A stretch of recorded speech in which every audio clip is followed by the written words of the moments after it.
Sir मैं आप लोग से हाथ जोड़ के बोलना चाहती हूँ कि आप लोग ऐसा कुछ मत कीजिए कि ये सारे बच्चे को देख रहे हैं आप सब लोग कि इनके साथ सारा पूरा भविष्य जुड़ा हुआ है। इन लोग की साल भर की पढ़ाई है और कोई एक बच्चा नहीं है, यहाँ हज़ारों बच्चे हैं। तो मैं आप लोग से विनती करना चाहूँगी कि ऐसा आप कुछ मत कीजिए, और कर भी रहे हैं तो आप बाद में कीजिए। अगर आप लोगों का जो भी प्रॉब्लम है वो सबके साथ बैठ के मीटिंग करके आप उसका सलूशन निकालिए। उसके पास कुछ जो डिस्कस होता है वो सब आप सबको बताइए, उसके बाद आपको जो करना है वो कीजिए।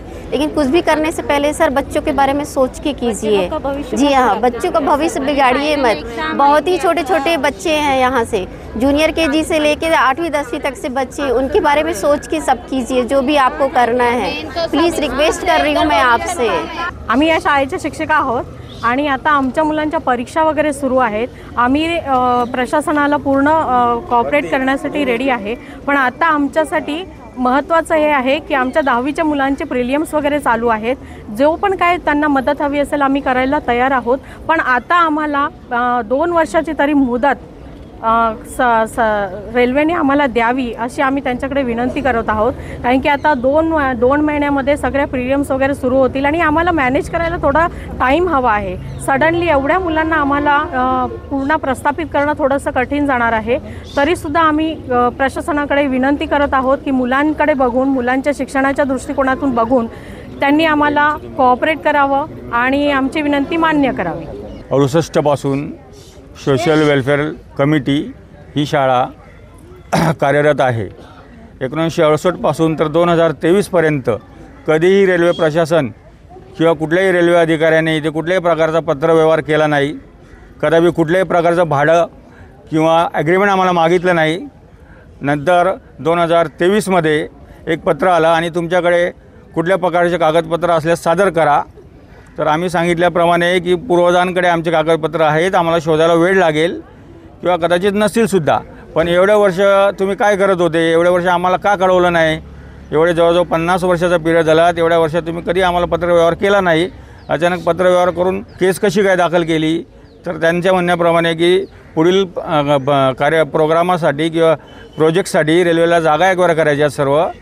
तरी अजून ह्या आमच्या विभागामध्ये जिथे आमची शाळा चालू आहे त्या ठिकाणी कुठल्याही प्रकारचा प्रकल्प आलेला नाही आहे। मी त्यांना तसं पत्राद्वारे लिहून दिलं की जर प्रकल्प आल्यास मी शाळा खाली करायला तयार आहे। तरीसुद्धा त्यांनी 2024 17 सप्टेंबर रोजी मला एक ऑर्डर पाठवली काय ना पैठणकर PV पैठणकर साहेब यांच्या स्वाक्षरीने की तुम्ही 2,44,00,000 रुपये भाडं भरा किंवा 15 दिवसामध्ये शाळा खाली करा किंवा आम्ही त्याला सील मारू। तसेच परत आम्ही 4 दिवसानंतर कल्याण न्यायालयामध्ये अपील दाखल केली याच्याविरुद्ध।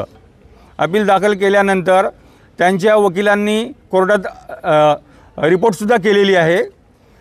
केस चालू असून यांना परत 21 जानेवारी 2025 रोजी सेम ऑर्डर 2024ला दिलेली। परत प्रशासन अधिकारी, रेल्वे प्रशासन अधिकारी आमच्या शाळेच्या कार्यालयात आले आणि सांगितलं आम्ही उद्या 5 वाजेपर्यंत तुमची शाळा सील करणार आहोत। त्यामुळे आम्ही हवालदिल झालो। आमचे पॅरेंट्स, आमचे विद्यार्थी, शिक्षक आणि मित्रपरिवार वर्ग, त्या निमित्ताने आज आम्ही सर्व पॅरेंट्स आणि विद्यार्थी लोकांना बोलून महेश शेठ गायकवाड शिवसेना शहर प्रमुख तसेच श्रीकांत शिंदे साहेब कल्याण पूर्व खासदार यांना निवेदन दिले की आम्हाला याच्यापासून मदत करा आणि यांच्या आम्ही विनंती करून यांची मदत मागत आहे। तरी रेल्वे प्रशासनाने अजून आमचं न्यायप्रविष्ट प्रकरण असल्यामुळे कुठल्याही प्रकारची कारवाई करू नये अशी मी शासन दरबारी माझी विनंती मांडतो। कोणार्क, अपना शहर, अपनी बातें।